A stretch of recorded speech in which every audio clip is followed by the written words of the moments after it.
नमस्कार, मैं हूं आपके साथ यश शुक्ला और बात करेंगे 2024 का महासमर। रविवार को उत्तराखंड में दिग्गजों का जमावड़ा रहा। प्रियंका गांधी, योगी आदित्यनाथ और मायावती ने देवभूमि में चुनावी हुंकार भरी। कांग्रेस की राष्ट्रीय महासचिव प्रियंका गांधी वाड्रा, उत्तर प्रदेश के मुख्यमंत्री योगी आदित्यनाथ और बसपा सुप्रीमो मायावती की अलग अलग स्थानों पर आज शनिवार को चुनावी सभाएं हुई हैं। इसके अलावा यूपी में भी सीएम योगी आदित्यनाथ, सपा प्रमुख अखिलेश यादव की सभाएं आयोजित की गई। प्रियंका गांधी वाड्रा ने 2 चुनावी सभाओं को संबोधित किया, तो वहीं उत्तर प्रदेश के मुख्यमंत्री योगी आदित्यनाथ भी हल्द्वानी में भाजपा प्रत्याशी केंद्रीय रक्षा राज्य मंत्री अजय भट्ट के समर्थन में चुनावी सभा करते नजर आए। प्रियंका गांधी ने दोपहर 12 बजे गढ़वाल संसदीय क्षेत्र के अंतर्गत पीएनजी राजकीय स्नातकोत्तर महाविद्यालय रामनगर के मैदान में पार्टी प्रत्याशी गणेश कोदियार के पक्ष में चुनावी सभा को संबोधित किया है। इसके बाद प्रियंका की दूसरी जनसभा हरिद्वार संसदीय क्षेत्र के रुड़की में 3 बजे आयोजित की गई।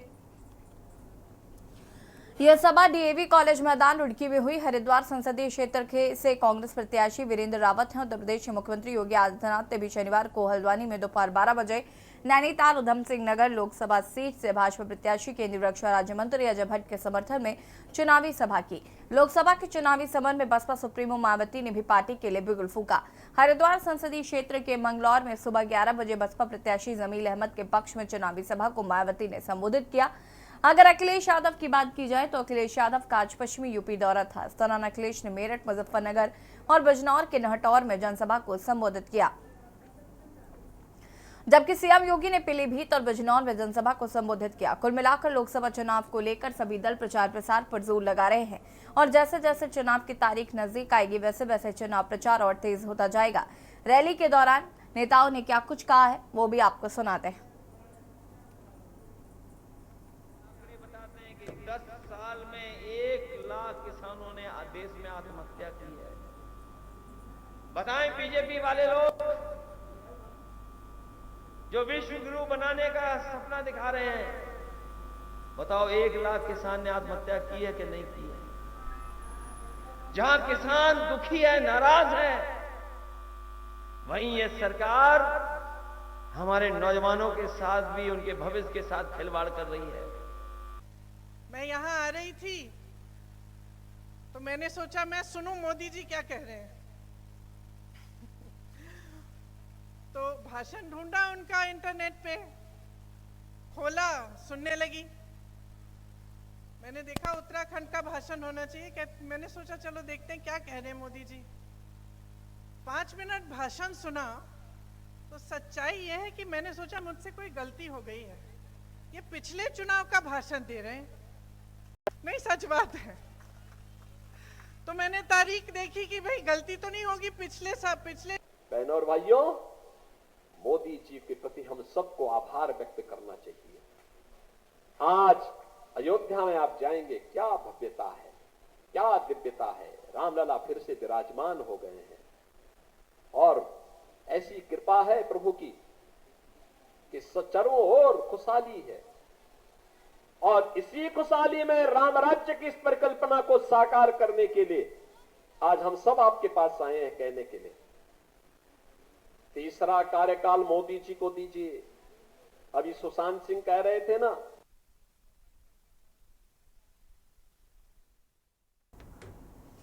जी हां, तो उत्तराखंड हो या उत्तर प्रदेश, देश भर में लोकसभा चुनाव का प्रचार प्रसार तेजी से किया जा रहा है।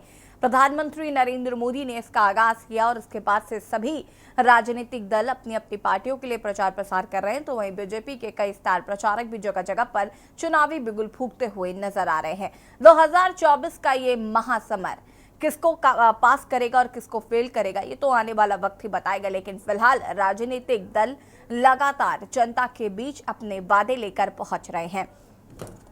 और इसी खबर पर हमारे साथ बसंत कश्यप ऋषिकेश से संवाददाता जुड़ चुके हैं। बसंत, अगर हम आज ऋषिकेश की बात करें तो कल प्रधानमंत्री ऋषिकेश आए थे। उन्होंने एक तीर से 3 निशाने लगाने की कोशिश की, 3 लोकसभा सीटों को साधने की कोशिश की। जनता का क्या मूड है या जनता की क्या किन किन मुद्दों पर जनता जाने वाली है या विपक्ष का क्या कुछ एजेंडा जो है वो सेट है, उसको लेकर जानकारी क्या है? बिल्कुल, देखिए जैसे प्रधानमंत्री नरेंद्र मोदी 11 अप्रैल को ऋषिकेश के आईडीपीएल ग्राउंड में पहुंचे थे, जहां उन्होंने मंच से हुंकार बढ़ते हुए विपक्ष को आड़े हाथों लिया। वहीं प्रधानमंत्री मोदी ने भाजपा सरकार की और राज्य सरकार के कई कार्य योजनाओं के साथ साथ जो प्रधानमंत्री की महत्वाकांक्षी योजना उसका जिक्र करते हुए, जैसे ऋषिकेश कर्णप्रयाग रेलवे लाइन हो गई या फिर ऑल वेदर रोड जैसी कई महत्वपूर्ण जो महत्वाकांक्षी योजना उनका जिक्र करते हुए जनता से वोट की अपील की। साथ ही साथ तीनों लोकसभा जो सीटें हैं यहाँ पर उत्तराखंड के गढ़वाल की जो मानी जाती है तीनों लोकसभा सीटें, चाहे वो हरिद्वार लोकसभा सीट हो या फिर पौड़ी लोकसभा सीट हो या फिर टिहरी की लोकसभा सीट हो, तीनों लोकसभा सीटों को ऋषिकेश के सेंटर पॉइंट से साधने का प्रयास यहाँ पर प्रधानमंत्री ने किया है। साथ ही साथ जो कार्यकर्ता है उनमें एक जोश और ऊर्जा का संचार पैदा करके एक माहौल जरूर भारतीय जनता पार्टी के पक्ष में बना दिया।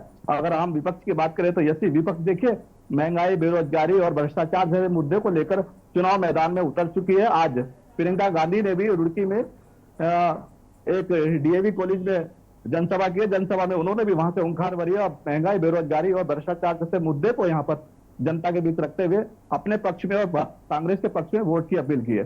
तो चुनावी समर में दोनों पार्टियां पूरी ताकत झोंक रही है और साथ ही साथ जो निर्दलीय प्रत्याशी है वो भी अपनी अपनी ताकत यहाँ पे चुनावी झोंक रहे हैं यहाँ पर। यसी बिल्कुल बसंत, अगर हम बात करें तो यहाँ पर फिलहाल राजनीतिक समीकरण क्या बनते नजर आ रहे हैं? इस बार कैंडिडेट जो है वो चेंज किए गए हैं और अगर हम बात करें तो किस तरीके से लोगों का भरोसा जीतने की कोशिश जो की जा रही है, तो किन मुद्दों पर जनता जाना चाहती है?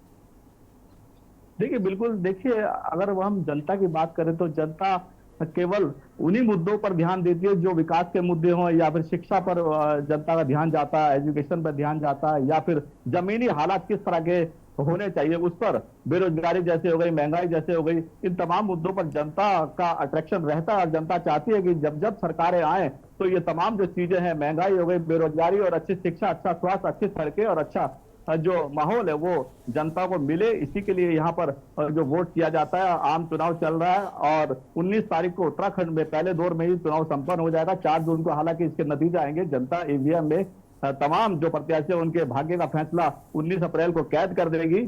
जनता की अगर माने तो जनता तमाम जो मुद्दे हैं, चाहे वो विपक्ष हो या फिर सत्ताधारी पार्टियां, तमाम जो पार्टियां वो जनता के बीच जाकर अपने अपने वायदों को गिनवा रही है और वायदों का पिटारा भी लेकर आ रही है। तमाम जो नए वायदे हैं वो भी जनता के बीच ले जा करके पार्टियां उनको भुनाने की कोशिश कर रही है और यही जो माहौल है पूरे 19 अप्रैल तक देखने को उत्तराखंड में मिलेगा। उत्तराखंड की जनता समझदार है, इसीलिए यहाँ पर प्रधानमंत्री लगातार बार बार यहाँ पर आकर के दौरे कर रहे हैं और चुनावी जनसभा को करके यहाँ पर बीजेपी के पक्ष में माहौल बना रहे हैं। देखिए यही यहाँ पर पूर्व मुख्यमंत्री रमेश पोखरियाल निशंक का टिकट कटा है, तो साथ ही साथ तीरथ सिंह रावत का भी यहाँ पे टिकट कटा है। पौड़ी से दोनों ही जो लोकसभा सीटें हैं वो नए कैंडिडेट हैं, तो अब देखना है कि दोनों कैंडिडेट कितना भरोसा जीत पाते जनता का। बिल्कुल, देखिए त्रिवेंद्र सिंह रावत तो मुख्यमंत्री भी रहे हैं और विपक्ष ये सवाल उठाता रहा है कि अगर आपने उनको मुख्यमंत्री पद से हटाया और उनको मुख्यमंत्री पद के काबिल नहीं समझा तो आप उनको सफल सांसद कैसे समझ सकते हैं?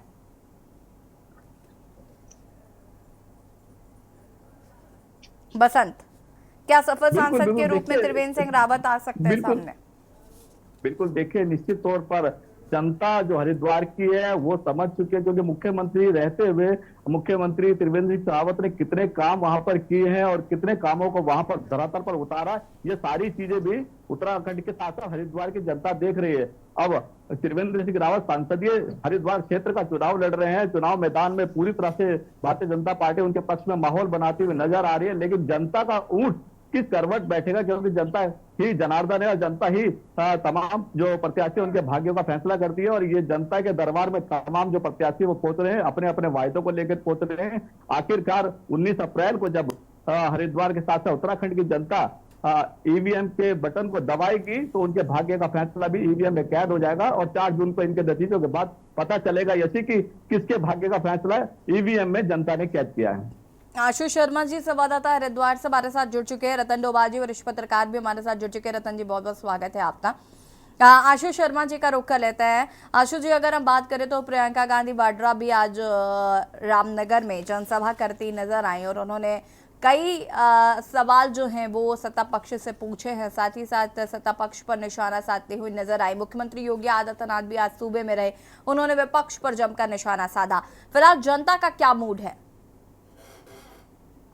बिल्कुल, बीजेपी के स्टार प्रचारक हो या कांग्रेस के स्टार प्रचारक लगातार उत्तराखंड का दौरा कर रहे हैं और जनसभाएं कर रही है और लगातार जनता को रिझाने के लिए उनके द्वारा लोग लुभाने वादे भी किए जा रहे हैं। अभी कुछ समय पहले ही प्रधानमंत्री नरेंद्र मोदी द्वारा उत्तराखंड में जनसभाएं की गई थी। आज प्रियंका गांधी की हल्द्वानी और रुड़की में जनसभाएं की जा रही है। उनके द्वारा साफ तौर से जनता को लुभाने की बात की जा रही है कि हमारी सरकार आएगी और हमारे प्रतिनिधि जीत के आएंगे तो हमारे द्वारा जनता का कार्य किया जाएगा। मगर अभी जनता का जो मन में अभी सवाल है, उनके साफ तौर से जनता अभी रुझान अपना देने को तैयार नहीं है। उनका अभी तक बीजेपी की तरफ ही रुख देखने को मिल रहा है, लेकिन लगातार कांग्रेस हो या आज मायावती भी हरिद्वार जिले के रुड़की में जनसभा को संबोधित कर रहा है। बीएसपी भी अपना काफी गठजोड़ लगा रही है कि किसी तरह से उनका कैंडिडेट भारी मतों से या जीत हासिल करें, लेकिन अभी तक का जो रुझान है वो अभी त्रिकोणीय यहाँ पर समीकरण हरिद्वार जिले में चल रहा है। हरिद्वार लोकसभा सीट को लेकर, क्योंकि निर्दलीय उमेश कुमार जो खानपुर के विधायक है वो भी चुनावी मैदान में है, तो अभी रुख जो अभी जनता है वो साफ नजर नहीं आ रहा है। जी ठीक है, वापस आएंगे। रतन डोभाल जी, सभी स्टार प्रचारक अपनी अपनी राजनीति चमकाने की कोशिश कर रहे हैं, अपने अपने प्रत्याशियों के पक्ष में वोट अपील कर रहे हैं, लेकिन जनता जो है वो किसे चुनेगी? हालांकि अगर हम बात करें लोकसभा चुनाव की तो उत्तराखंड में 5 लोकसभा सीटें हैं और 5 पर सत्ता पक्ष काबिज है 5 सीटों पर। ऐसा माना जा रहा है कि अगर एक सीट भी कांग्रेस के पाले में जाती है, और जैसे कि गणेश गोदियाल जी का जो पौड़ी सीट है वो कहीं ना कहीं काफी हद तक मानी जा रही है कि हो सकता है कि कांग्रेस खेमे में जाए, तो क्या ये एक बड़ा नुकसान बीजेपी को ही होगा? क्योंकि देखिए कांग्रेस के पास तो खोने के लिए वैसे भी कुछ नहीं है। नहीं, देखिए आप ठीक बता रहे हैं, लेकिन आपने हरिद्वार छोड़ दिया उसमें। आप हरिद्वार को इतना मत समझिए कि हम ये मानते हैं कि पौड़ी से मजबूत सीट होनी चाहिए कांग्रेस के। जो समीकरण है, अगर कांग्रेस चुनाव लड़ रही है ढंग से तो कि ये सीट तो कांग्रेस की होनी चाहिए, क्योंकि पिछले जो 10 साल का कार्यकाल है और उनके जो सांसद हैं रमेश पोखरियाल निवर्तमान, वो केंद्र में मंत्री रहे, उत्तराखंड में मुख्यमंत्री रहे, वो कार्यकाल उनके साथ में है। वो चीजें लोगों के जहन में है कि उन्होंने क्या किया है। उसमें मोटे मोटे सब लोग अगर गांव में जाएं तो पूछ रहे लोग कि भाई प्रधानमंत्री नरेंद्र मोदी ने कहा था कि हर सांसद को एक साल में निधि से गोद लेना है, तो वो ये अगर यही बात है तो हरिद्वार में 5 गांव वो बता दे भारतीय जनता पार्टी या उनके जो अभी वो भी पूर्व मुख्यमंत्री हैं जो अभी चुनाव लड़ रहे हैं कि उनके सांसद ने वो 5 गांव जो गोद लिए थे उसमें कितनी मूलभूत सुविधाएं उन्होंने उपलब्ध कराई हैं, कोई गिना दें उसको। तो ये ऐसा नहीं है कि लोग इन चीजों को नहीं देख रहे हैं। ये किसान बहुल्य भी क्षेत्र है हरिद्वार, और किसानों के साथ क्या चल रहा है, किसान की अपनी समस्या है, उसका सिंचाई का सवाल है, उसका महंगी बिजली का सवाल है, तो उसका फसल के दाम का सवाल है। उस पर जो सरकार ने जो कुछ अत्याचार किए हैं बड़े आंदोलन के बाद भी एक भी वादा पूरा नहीं किया, तो मैं नहीं समझता कि लोग उसको भूल रहे होंगे। और यही स्थिति आप कुमाऊं में उधम सिंह नगर 2, अगर ज्यादा भी नहीं तो 2 तो हमारे कृषि बाहुल्य क्षेत्र हैं जिसमें किसान रहता है, किसानों के सवाल हैं, उन सवालों को इन्हें कहा। अब ये भी सवाल है कि ये दोनों शासक दल हैं, भारतीय जनता पार्टी भी और कांग्रेस भी, वो अपने वो कर रहे हैं, लेकिन वो 10 साल से सत्ता से बाहर है, तो सत्तारूढ़ दल से उपेक्षा ये की जाती है कि 10 साल में हमने आपके लिए ये किया है और वो गिना के आगे हम ये करने जा रहे हैं, तब तो कोई बात बनती है। वो फेंके जा रहे हैं सब कुछ। अब प्रधानमंत्री आए, हम उम्मीद करते थे जिस ग्राउंड में प्रधानमंत्री सभा को संबोधित कर रहे हैं उस आईडीपीएल की चिमनी में धुआं नहीं है, वो कहते हैं कि मैं इसमें धुआं निकालूंगा और उत्तराखंड के लोगों को रोजगार मिलेगा। यहाँ का जो उत्तर प्रदेश 24 साल हो गए हैं राज्य को बने हुए, 24 साल से अभी परिसंपत्तियों का बंटवारा नहीं हुआ है। और आधा जो कुंभ क्षेत्र, और इन्होंने ये सब सवाल रहे। जल में उत्तराखंड से जल आ रहा है, लेकिन वो जल उत्तराखंड के पास नहीं है, उसमें उसकी हिस्सेदारी नहीं है, तो उसकी अभी तक राजधानी नहीं है। तो ये सवाल तो हैं जनता के बीच में। बिल्कुल रतन डोभाल जी, लेकिन जिस तरीके से 3 सिटिंग सांसदों पर ही भरोसा जताया गया है, अगर हम बात करें तो जिस तरीके से ये कैंडिडेट चेंज नहीं किए गए और जिस तरीके से 2 सीटों पर कैंडिडेट चेंज किए गए हरिद्वार और पौड़ी में, तो ये किस तरीके का समीकरण है और ये कितना फायदा पहुंचा सकता है? क्योंकि देखिए, पूर्व मुख्यमंत्री त्रिवेंद्र सिंह रावत के लिए कहा जा रहा है कि अगर वो सफल मुख्यमंत्री आप उनको नहीं मानते तो आप उनको सफल सांसद कैसे मान सकते हैं? विपक्ष इस तरीके के सवाल जवाब कर रहा है।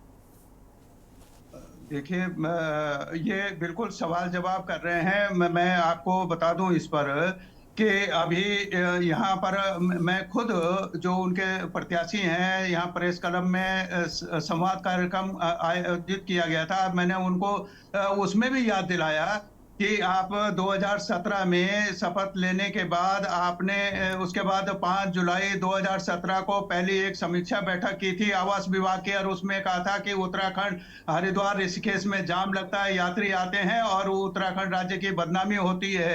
लेकिन वो आपने तय किया 2 पार्किंग आप ऋषिकेश में बनाएंगे, 4 हरिद्वार में बनाएंगे। कोई एक ईंट रखी है आपने? अभी तक कुछ नहीं किया। जितनी सिंचाई योजना है, जितने जो केंद्र पोषित नाबार्ड की योजना है, जिले में कम से कम 100 करोड़ रुपयों का घोटाला है, और वो जांच में दोष सिद्ध होने के बाद भी किसी का बाल बाका नहीं हो रहा है। ऐसा ये राज्य है, और ये मुख्यमंत्री रहे उसके, और दूसरे सांसद रहे हैं। उन्होंने यहाँ पर कितना किया? ये कुंभ मेले में 2021 में 34 करोड़ रुपया का एक फंड वो लाए आईएलओ से, इंडियन ऑयल कंपनी से, कि हर की पौड़ी के सौंदर्यीकरण के लिए वहां घास लगाए। कौन उस घास को चर गया? कोई एक दिन का दिखा दे कोई घास का। कहाँ वो लाइटें और वो कैमरे कहाँ चले गए? वो ये सब भ्रष्टाचार में डूबी हुए व्यवस्था है, सरकार है। लेकिन ये भी अपनी जगह पे बात है कि 5 साल में ये जो मुख्य विपक्षी दल है उसने मित्र विपक्षी भूमिका का निर्वाह किया है। इसमें कोई दो राय नहीं है, मुझे कोई हिचक इसमें कहने की नहीं है। और अब वही लोग, वो जो दागी लोग थे, अब जिनको जेल जाना चाहिए, वो भारतीय जनता पार्टी में जा रहे हैं। आज की तारीख में 18 लोग चुनिंदा, वो तो भाजपा में है, और सब पर करप्शन के आरोप हैं। हाँ बिल्कुल, देखिए रतन मनी जी, यही तो समस्या है ना कि आपने जैसा कि कहा कि मित्र विपक्ष की भूमिका में कांग्रेस नजर आई, और मुझे लगता है कि जनता को शायद विकल्प नहीं मिलता, और यही वजह है कि फिर नहीं से तो फिर बीजेपी को ही वोट दे रहे हैं। इस तरीके से डबल इंजन की सरकार को समझ रहे हैं, और विपक्षी दल अभी तक जिस तरीके से चीख कर कह रहा है कि हम जनता के मुद्दे उठा रहे हैं, उसमें कितना कामयाब है विपक्ष? अंकिता भंडारी हत्याकांड का जिक्र लगातार किया जा रहा है। अगर हम बात करें तो जो लोगों को भुगतान नहीं हो रहे हैं उनका मुद्दा उठाया जा रहा है, जो कर्मचारी हैं उनकी मांगों को लेकर बातचीत की जा रही है। इसका कितना असर जनता पर पड़ेगा? नहीं, कुछ तो पड़ेगा जनता का उसमें, लेकिन ये जो आपने बताया वो बिल्कुल सही बात है। मैं उसे 100% आपने को शामिल करता हूं। जो आप कह कि अंतोगत्वा तो फिर जनता के पास ये रहता है कि इन्होंने भी कुछ नहीं किया, और उनका चूंकि प्रचार माध्यम उनका बहुत बेहतर है, उनका जो नीचे ग्रास रूट पे जो मैनेजमेंट है वो बहुत अच्छा है, बूथ लेवल पर उस स्तर पर उनका काम अच्छा है। उस स्तर पर कांग्रेस का कहीं वो आसपास भी नहीं है उस स्थिति में। और यही उनका जो फायदा है वो ये जो आप कह रहे हैं कि इसलिए लोग कहेंगे इससे तो डबल इंजन ही ठीक है। लेकिन ऐसे भी लोग हैं जो देख रहे हैं कि डबल इंजन से हमें डबल नुकसान हो रहा है। तब हमारी ये जो सरकार को काम करना चाहिए था वो सरकार काम नहीं कर रही है। केंद्र से जो योजनाएं आ रही हैं, जिसके लिए अब उत्तराखंड अलग राज्य बना था, कि लखनऊ और दिल्ली में बैठ के उत्तराखंड की भौगोलिक स्थिति को नहीं समझा जा सकता, उसका विकास नहीं हो सकता, इसलिए हमें अलग राज्य चाहिए। लेकिन अभी ये राज्य जो बन गया है, ये राज्य सरकारें तो इनके पास कोई विजन नहीं है, ये कोई काम कर रहे हैं। इसलिए जो केंद्र अब दिल्ली जो योजना बना रही है वही यहाँ आ रही है। देखिए रतन मणि जी, ये बात तो बिल्कुल स्पष्ट है कि 24 साल हो चुके हैं, राजधानी जिस राज्य को 24 सालों में ना मिल पाई हो, जिस राज्य में पलायन आप कम नहीं कर पा रहे हैं, जिस राज्य में एक सख्त भू कानून नहीं है, जिस राज्य में सड़कें अभी तक दूरस्थ क्षेत्रों तक नहीं पहुंच पाई है, तो ये कैसा विकास है। लेकिन 70 साल वर्सेस जो 10 साल का ये एक स्लोगन चल रहा है, या जो चुनाव में हम देख रहे हैं कि लगातार इसका जिक्र हो रहा है, तो क्या 10 सालों में से तुलना 70 साल की जा सकती है? क्या कांग्रेस अपने 70 साल का हिसाब दे पाएगी? देखिए, जो कांग्रेस ने किया है वो उसकी सजा लोगों ने उसको दे दी है। अब ये 10 साल जो इन्होंने किया है उसकी सजा भी तो इनको देगी ना जनता। जो ये फेंक के चले गए थे, जो इन्होंने कहा था रतन मणि जी, मैं यही तो समझना चाहती हूँ ना कि 70 साल जब हम नहीं 70 साल जब कांग्रेस को नहीं कांग्रेस को सजा देने में जनता ने 70 साल लगा दिए ना। लेकिन तो आप क्या कर रहे हैं कि 70 साल ये 70 रहने, ये तो 47 नहीं मैं ये कहना चाहती हूँ कि विपक्ष अगर इसी तरीके से मुद्दे उठाता रहा तो जाहिर है कि 10 साल कब 70 में तब्दील हो जाएंगे, फिर शायद पता भी ना चले। देखिए, मेरा अनुभव है सड़क का, मैं सड़क पे मैं बाकी उससे तो जानता नहीं हूँ उससे सियासत को बहुत ज्यादा, लेकिन मैं सड़क का जो मेरा अनुभव है वो ये है कि जनता अपना नेतृत्व अपने आप भी चुन लेती है कभी कभी। वो ये जो परंपरागत रूप से भाजपा है, कांग्रेस है या कोई और दल है, लोग अपना नेतृत्व भी चुन लेते हैं। हाँ। वो ढूंढ लेते हैं जब वो उनके सवाल आते हैं। तो अगर ये नहीं काम करेंगे तो लोग अपना नेतृत्व बना लेंगे। लोग नहीं, लेकिन अब मुझे लगता है कि जनता ज्यादा स्मार्ट हो गई है।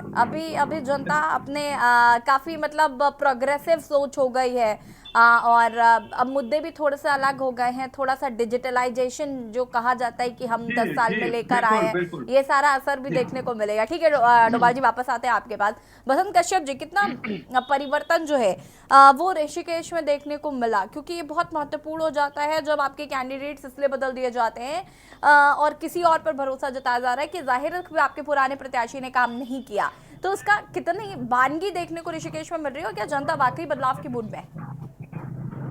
देखिए, निश्चित तौर पर प्रधानमंत्री के लगातार दौरे, उत्तराखंड में ताबड़तोड़ चुनाव प्रचार, स्टार प्रचार को द्वारा भारतीय जनता पार्टी का किया जा रहा, और इस सीट बदलना है, क्योंकि महत्वपूर्ण बात है जब भारतीय जनता पार्टी का निचले स्तर पर जो मैनेजमेंट है वो पूरी तरह से सक्रिय होता है, तो तमाम जो सर्वे वो कराए जाते हैं चुनाव से पहले, और चुनाव से पहले सर्वे में कहीं ना कहीं रमेश पोखरियाल निशंक का जो कार्य है वो उसको लेकर के जनता में नाराजगी रही होगी। उसी के कारण यहाँ पर त्रिवेंद्र सिंह रावत को यहाँ पर दोबारा चुनाव मैदान में उतारा गया। इसी तरह तीरथ सिंह रावत जो है वो पौड़ी में जनता के बीच जाकर के जनता संवाद नहीं कर पाए होंगे, यही कारण रहा होगा कि पौड़ी में अनिल बलूनी को चुनाव मैदान में उतारा। तो तमाम जो चीजें जो मैनेजमेंट है भारतीय जनता पार्टी का वो सटीक है, इसी वजह से वो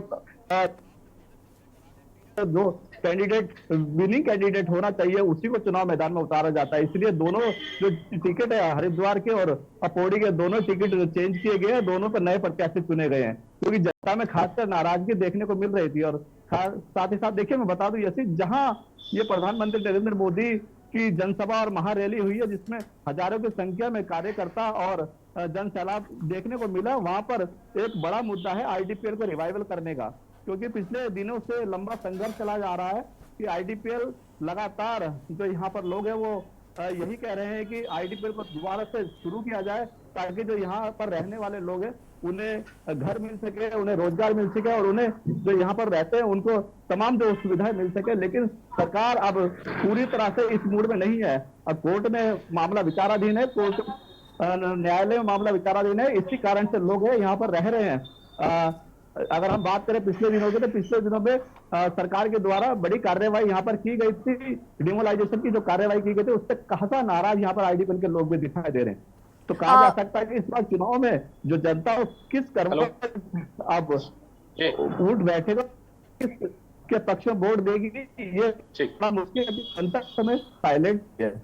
जैसी बिल्कुल पसंद देखना होगा कि जनता जो साइलेंट वोटर्स हैं वो किस ओर अपना फिलहाल मताधिकार का प्रयोग करते हैं। आपका बहुत बहुत शुक्रिया जानकारी साझा करने के लिए। रतन मणि, आपका भी बहुत बहुत शुक्रिया तमाम समीकरणों को समझाने के लिए। और बात कर रहे थे 2024 का महासमर उत्तराखंड में आज ताबड़तोड़ चुनावी दौरे, आज अलग अलग राजनीतिक दलों के स्टार प्रचारकों के देखने को मिले। हालांकि जनता ये तय करेगी कि किसे चुनना है, लेकिन फिलहाल जो राजनीतिक दल है वो एक दूसरे पर आरोप प्रत्यारोप लगाते हुए नजर आ रहे हैं। फिलहाल बुलेटिन में इतना ही। देखते रहिए खेल न्यूज़ इंडिया। नमस्कार।